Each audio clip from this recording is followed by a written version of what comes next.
Édition sur .s.fr. La matinale de Radio Classique avec David Abiker. À 8h41, on retrouve nos esprits libres. Aujourd'hui, Cécile Cornudet, éditorialiste aux Échos, et Jean-François Colosimo, essayiste, théologien et éditeur. Mes amis, bienvenue. Bonjour David. La une du Figaro et la relance de la querelle scolaire, par là où on ne l'attendait pas, puisque c'est l'affaire Betaram qui la déclenche d'une certaine façon. Le Figaro qui titre « L'enseignement privé dénonce une suspicion généralisée ». En clair, après Betaram, l'inspection de l'éducation nationale a lancé évidemment des inspections dans des établissements privés pour savoir comment ça se passe, pour être sûr que ce qui s'est passé à Betaram ne se renouvelle pas. Et évidemment, le balancier penche à l'extrême avec, dénonce le Figaro, ou s'inquiète le Figaro, des questionnaires un peu précis, des élèves écoutés par les inspecteurs sans la présence d'un adulte, les cartables fouillés, puis-je lire dans le Figaro. Bref, c'est le retour de la querelle scolaire, Jean-François Colosimo. Oui, c'est une espèce, en fait, de tentation constante qui est un peu dans le cerveau reptilien français de l'éducation nationale. C'est cet excès de républicanisme laïciste qui fait que l'école publique, qui va très très mal, ne peut pas supporter que l'école catholique sous contrat aille très très bien, n'est-ce pas? C'est ça le fond de l'histoire. Et pourtant, c'est déclenché par Betaram. Hein. Et Betaram, c'est une horreur, mais c'est une horreur aussi qui a une histoire. Betaram, c'est pas tout à fait aujourd'hui, c'est aussi un passé qui rejoint d'ailleurs celui des affaires de pédophilie commis par des clercs.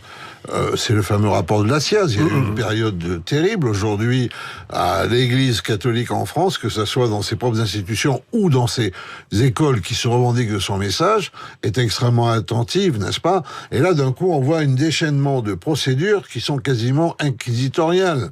Il faut le dire. Dans des très bons collèges et lycées. C'est-à-dire que, en fait, si vous voulez, on cherche des preuves d'une suspicion qui est largement affirmée, n'est-ce pas? Et on va jusqu'à questionner sur les pratiques religieuses. Enfin, je veux dire, si on veut vraiment être de retour en 1793, il faut le dire. La rue de Grenelle, c'est-à-dire le ministère de l'Éducation nationale, est allé jusqu'à reconnaître des comportements inacceptables et annoncer des recadrages. Sur le terrain, les chefs d'établissement s'inquiètent de cette remise en cause du caractère propre de leur enseignement. Oui, je crois que c'est une querelle qui n'a jamais été réglée, mais elle est d'autant moins réglée, encore une fois, qu'aujourd'hui, malheureusement, l'éducation nationale, publique, l'école publique, le lycée, le collège, à de l'école maternelle au baccalauréat, n'est-ce pas? On assiste malheureusement à un véritable désastre, n'est-ce pas? Ce désastre joue en faveur d'une école catholique qui, elle, rappelle qu'elle est surtout catholique, elle n'est pas là simplement pour, répondre à l'angoisse de parents qui voudraient des boîtes à bac et des boîtes de réussite, tout simplement, que c'est une question de valeurs qui est derrière. Ces valeurs que promeut l'école catholique, sous contrat, encore une fois, qui obéit à l'éducation nationale pour tout ce qui est des programmes, ce sont des valeurs qui nous manquent cruellement aujourd'hui. Ce sont des valeurs, par exemple, de solidarité. Ce sont des valeurs de charité, n'est-ce pas? Bon, tout ça, on veut le faire disparaître de manière obstinée. Si véritablement les inspecteurs de l'éducation nationale pensent qu'ils ont que ça à faire, dans ce cas-là, nous sommes vraiment dans une forme de désastre moral. Il y a des éclairs dans le studio de Radio Classique. Ils sortent des yeux de Jean-François Colosimo. Cécile Cornudet. Après, il a raison Jean-François, l'arrière-fond c'est une jalousie. L'enseignement privé attire, l'enseignement public fait fuir et ça réveille. Alors pas au niveau du ministre, il n'y a pas une volonté politique aujourd'hui, je pense, contrairement à certaines époques, de taper l'enseignement privé, de remettre en question les financements, des choses comme ça, mais il y a chez les inspecteurs à la base imprégnés de cette culture de rivalité entre les deux systèmes, quelque chose qui peut se réveiller à l'occasion de scandales comme celui de Betaram. Après, moi, je pense, pour essayer de sortir de cette guerre franco-française, je pense que, comme l'Église catholique l'a fait, l'enseignement catholique a intérêt à la transparence, à l'ouverture, à faire remonter les cas qui ne vont pas, parce que c'est ça qui crée la suspicion et qui crée des délires chez certains inspecteurs. Et de l'autre côté, évidemment, l'école publique a intérêt à s'inspirer de ce qui se fait de mieux dans l'école privée, à remettre en avant le mérite. Il y a un sujet un peu tabou en ce moment qui crée vraiment une divergence, c'est celle de l'inclusion. L'inclusion des enfants à problèmes, handicapés, même psychologiquement. C'est une politique au départ lancée par Jacques Chirac, ultra généreuse. Et bien évidemment qu'il y a besoin que beaucoup de ces enfants ne soient pas enfermés dans des institutions. Mais on a été trop loin, on a fermé trop d'institutions, ce qui fait qu'il y a trop d'enfants dans les écoles. Le privé peut les refuser.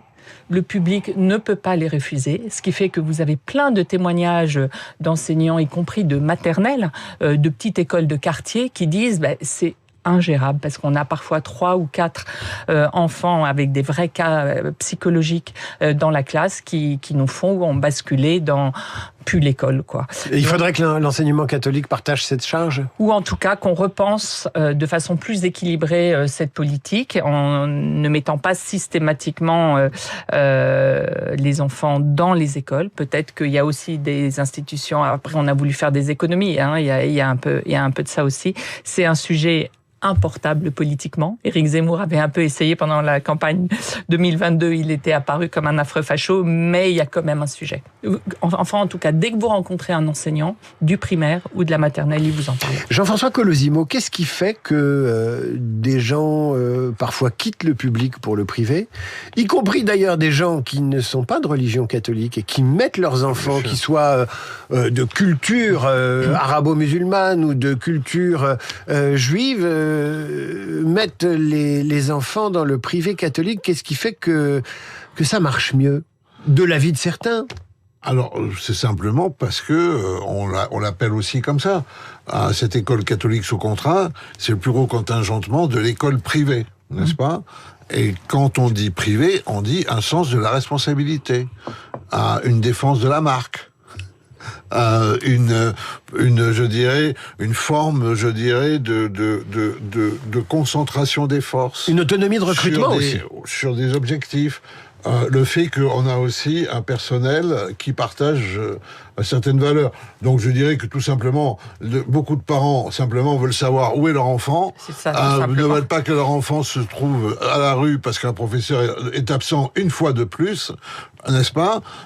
Et ils veulent, quand ils téléphonent, pour avoir un rendez-vous, avoir quelqu'un au bout du fil, avoir ce rendez-vous de manière assez rapide. C'est aussi prosaïque que ça. Et en même temps, quand certains États... Il faut quand même le comprendre, c'est aussi prosaïque que ça. Et maintenant, il y a autre chose, c'est qu'ils savent que, malgré tout, l'Église catholique, depuis Vatican II, est engagée dans le respect des autres foi, des autres traditions religieuses ou philosophiques, et ils savent très bien qu'ils vont pas, leurs enfants ne vont pas être mis dans une fabrique de petits catholiques à tout prix. Voilà. Cécile Cornudet, la rançon de cette excellence, c'est que la concentration des problèmes et la charge politique assignée à l'éducation nationale, c'est de résoudre maintenant quasiment tous les problèmes que les parents sont incapables de résoudre. Donc on demande à l'école publique de tout faire, quoi. On lui demande de former les enfants à l'écologie, au respect de la personne, de faire l'éducation sexuelle, de lutter contre la violence, d'apprendre à dire merci, bonjour, au revoir. Enfin bref, on délègue tout à l'éducation nationale. Et je pense qu'il n'y a pas plus difficile aujourd'hui que le métier d'enseignant dans l'éducation nationale. Ils sont souvent débordés. Et effectivement, en plus, on sent que le parent, la famille est un adversaire, quasiment. Donc, alors que dans le privé, plus souvent, il y a une notion de contractualisation, on échange avec un partenaire. Un partenaire. Alors, il ne faut pas non plus être complètement angélique. Hein. Il y a des dérives dans certains établissements, forcément. Mais absolument. Oui. Je crois qu'il faut, c'est l'honneur de l'enseignement catholique de s'attacher véritablement à combattre toute forme de dérive, et particulièrement des dérives... ce sont des catholiques qui se sont insurgés contre les dérives de Bétarame. Hein. C'était des gens qui avaient la foi, des anciens élèves.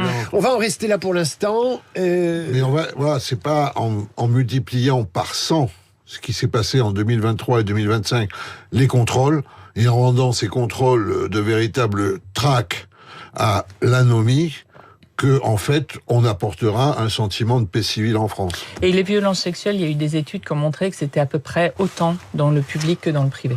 Voilà.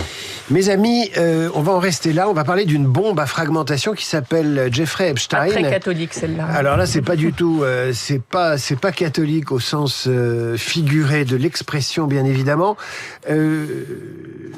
La famille Lang éclaboussée, compromise par le sens des affaires de Jeffrey Epstein, avec la fille de Jack Lang ayant des intérêts croisés bien compris avec Jeffrey Epstein, qui en a fait, qui a couché la fille de Jack Lang sur son testament et qui, elle, démissionne du syndicat cinématographique dont elle était déléguée générale, pour éviter de compromettre l'organisation auquel elle appartient. Jack Lang qui est obligé de dire, moi j'ai eu des contacts avec lui ou des affaires avec Jeffrey Epstein, mais je ne savais pas ce qui se passait dans sa vie privée. Bref, de quoi cette affaire est-elle le nom, Jean-François Colosimo? Du fait, je pense que d'abord, évidemment, il faut rappeler tout de suite que c'est pas parce qu'on est mentionné dans les dossiers Epstein que l'on est coupable. Ou même en photo avec lui, mon Dieu.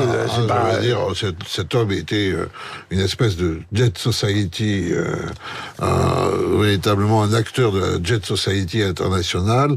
Donc voilà. Ensuite, il y a malgré tout une véritable question, c'est est-ce qu'on a bien compris ce qu'était l'affaire Epstein? L'affaire Epstein, ce n'est pas que du proxénétisme international avec du viol et de l'abattage de jeunes filles, souvent mineures, distribuées à des puissants. C'est aussi une idéologie. Cette idéologie, c'est celle de la troisième voie aux États-Unis, c'est celle de la Silicon Valley, des espèces de Nietzsche-darwinisme de la jouissance. Il faut savoir quand même que Epstein passait sa vie à financer en fait ce genre d'événements culturels, de laboratoires culturels, de manifestations culturelles. Epstein, c'est une culture avant d'être un scandale, n'est-ce pas? Mais une culture de quoi? Une culture de la jouissance en les puissants écrasent les faibles sont à la disposition des puissants, c'est jeudi. Moi, ça me rappelle le darwinisme à la Peter Thiel. Moi, ça me rappelle l'affaire Madoff, c'est-à-dire dans un autre genre, une certaine haute société enrichie qui décide de faire des affaires avec quelqu'un qu'elle connaît mal en vérité. Moi, je crois que c'est plus profond que ça, que véritablement... vous voyez, même Jack Lang dit « je l'ai connu par Woody Allen ». Woody Allen participe complètement du système Epstein dans sa représentation culturelle. Quoi qu'il en soit, peut-être ensuite des vices ou non de Woody Allen. C'est une vision du monde où il y a de la jouissance pour les forts et les puissants face aux faibles. Dernier point, il y a un volet français, puisque il y a ce Jean-Luc Brunel qui était le factotum de Epstein, qui était un supposé agent de mannequin qui s'est retrouvé à faire du proxénétisme à Miami pour le compte de Epstein, et qui est mort, pendu dans sa cellule à la santé en 2022, comme Epstein lui-même est mort dans sa cellule. Il y a un volet français, laissons la question langue de côté, et laissons, là, mais il y a une nécessité d'une enquête sur le volet français de l'affaire Epstein, et ça n'a pas été fait. Cécile Cornudet, ça peut continuer longtemps comme ça? Il peut y avoir d'autres il y a d'autres personnes que Jack Lang? Il y a beaucoup de noms français avec la difficulté, puisque là, il y a 3 millions de SMS et de mails qui sont... On sait jamais... Il y a plusieurs Epstein, même s'ils étaient mêlés. Il y a celui qui s'est acheté toute sa vie de l'influence, et manifestement, Jack Lang reconnaît lui-même qu'il a pris ses avions, il lui a envoyé des voitures, il était prêt à servir d'intermédiaire pour vendre sa maison, et la fille de Jack Lang, et il a financé une société dans les îles Vierges pour lancer des nouveaux artistes. C'est une toile d'araignée, cette affaire. Donc, est-ce que vous êtes couché, c'est pas le bon mot, mais mis sur les mails et les SMS au nom de cette influence? Il y a sans doute des gens étaient là que pour les rapports financiers. Par exemple, Sarah Ferguson, l'ex-femme de Andrew, manifestement, elle a toujours des problèmes financiers et elle lui a demandé beaucoup d'argent, et c'est pour ça qu'elle lui a écrit un mail en disant tu es trop généreux, je t'épouse quand tu veux, etc.